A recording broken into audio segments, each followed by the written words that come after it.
அடியானே, உனக்கு அல்லாஹ் ஒருவன் போதுமானவனாக இல்லையா?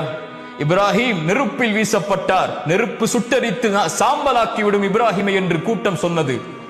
ஹஸ்பி அல்லாஹு வ நிஅமல் வக்கீல், நெருப்பை படைத்தவன் அவன், இந்த நெருப்புடைய தன்மை எப்படி மாற்றப்படும் என்பதையும் அறிந்தவன். ஹஸ்பி அல்லாஹ், வீசப்பட்டார்.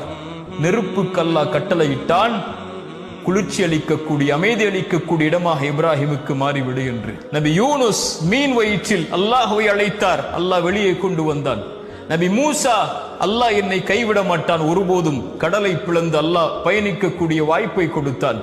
நபி முஹம்மது ரசூலுல்லாஹ் அபூபக்கர் சொன்னார்கள், குடிந்தால் நபியை எம்மை பார்த்து விடுவார்கள், வாள்கள் சுற்றி இருக்கிறது. லா தஹ்சன் இன்னல்லாஹ மஅனா, கவலை கொள்ளாதீர் அபூபக்கரே, அல்லாஹ் நம்மோடு இருக்கிறான். அந்த அல்லாஹ் நம்மோடு இல்லையா? அல்லாஹ் அந்த நம்முடைய சிரமத்தை பார்க்கவில்லையா? ரசூலுல்லாஹி ஸல்லல்லாஹு அலைஹி